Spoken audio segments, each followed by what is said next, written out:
For years, the basics have been the foundation of attacking in this game. Master the basics, you will master this game. I used to think that mastering advanced tricks, skill move combos, and meta mechanics would take my game to the next level. And yes, they do, to an extent. But then I realized something. Most top players, especially the pros, excel at the basics. To attack and break defenses without struggle, it's all about understanding the fundamentals. The Pareto principle tells us that 80% of success comes from just 20% of actions. The way pro players break defenses with ease, that smooth gameplay you admire, it's all built on the small fundamentals you've been ignoring. Let's break it down. First, let's talk about the foundation of every attack.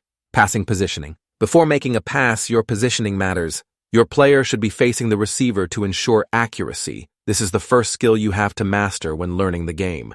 Then ball contact. Also understand how ball contact affects passing. If the ball is more than 3 yards away, your player will take extra time to get close before passing. Keeping the ball close makes your passes quicker and more responsive. Safe passing and avoiding interceptions. One mistake most players make is passing directly into pressure. Always pass into an open lane, not just to your teammate, but where they can safely receive it. Choosing the right pass. Different situations call for different types of passes. Here's how to pick the right one. The short pass, X or A, everyone knows this pass. For short distances, direct to feet. It's the safest and most used pass. The driven pass, R1 plus X or RB plus A. For long distances, also to feet. Best for quick ball movement, penetrating a crowded midfield, and launching counterattacks. Through pass, triangle, or Y. Here, your player plays the ball into space, leading your teammate forward. Ideal for counterattacks and chance creation around the box. Lobbed pass, square, or X. When ground lanes are blocked, your player lifts the ball over defenders. Also use it when switching play to escape pressure and open space. When creating chances, use it to cross to a teammate inside the box. Ball control after a pass. Receiving the ball is just as important as passing, and one of the most crucial skills in the game. Control into space and away from defenders. Then if you're under pressure, a first-time pass might be the safest option. Dribbling isn't about spamming sprint, it's about control. So when dribbling one, don't over-sprint. You need close control to change directions quickly. Then sprinting should be used only when you have space in front, or when break past the last defender. 2. Dribbling safe. Always keep your player's body between the ball and the defender to protect possession. Skill moves are useful, when sometimes it's better to use a skill move than a left analog dribble, because skill moves are faster than left analog dribbling in terms of exploiting the space, but only when used correctly. Here are 2 of the most effective simple moves. The ball roll, hold right analog left or right. Use it to smoothly change direction, and it can also be combined with the left analog dribble to quickly change direction. Then with passing to improve passing angles, or setting up a shot, a ball roll to open up the angle and shoot. Fake shot, shoot plus, pass plus, left stick direction, used to fake a defender and burst in a new direction. Or using the fake shot stop, fake shot, shoot plus pass, no left stick direction. When sprinting, use fake shot stop to quickly halt movement and throw off defenders. Shooting angles. Scoring isn't just about power. It's about positioning and picking the right angle.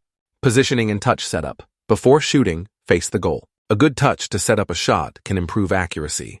Then beating the goalkeeper. Identify which angle the keeper is covering. Every game series or update, there's always the angle which the goalkeeper doesn't cover most, and basically, that's the far post always. Then if the goalkeeper rushes out, use a chip shot to lift the ball over him. Manual runs. Your attack is only as good as your movement. You have to control the movement of your players, with or without the ball. Here's how to create runs manually.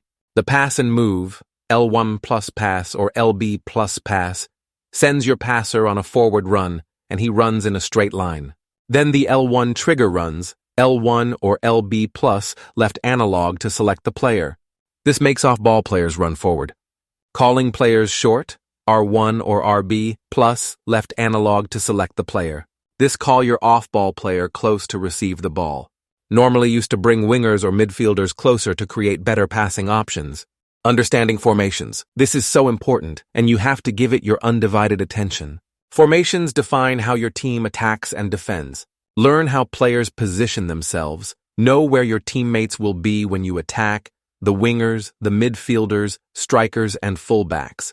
Then, when attacking, understand defensive strengths and weaknesses. Which formation is more vulnerable to counterattacks? Which formation is suitable for tiki-taka passing, fast build-up and counterattacks? Which formation is more defensive and limits your attacking capabilities? Not all players perform the same way. Understanding their attributes is key. Weak foot and strong foot. We all know every player has weakness and strength. Helps in deciding shooting, like the strong foot your player is likely to score. Passing, your player is able to pass with accuracy consistently using his strong foot, and dribbling direction to maintain balance and control. Skill move rating, as we have many skill moves. In the game, simple with low skill rate, and advanced with high skill rate. For example, Saka is a 3-star skiller. He can perform a ball roll and other skill moves below that skill rate, but he can't perform an advanced skill move like the Elastico. And a player like Mbappe can perform the ball roll and Elastico because he's a 5-star skiller. Dribbling and sprint speed. Some players feel smoother on the ball, while others are slow and difficult to control, then are other better for sprinting into space. Finally, awareness separates good players from great players. Reading the opponent's defense, you have to see what the opponent is doing with his defender. Use these guidelines. 1. If the opponent is approaching and using jockey, here he's reactive to your moves, so don't force the dribble, pass instead. Or if they aggressively sprinting at you, here you have less time to react, so quickly dribble away or pass before they reach you. 2. If they cut passing lanes, here hold the ball, you have time on the ball.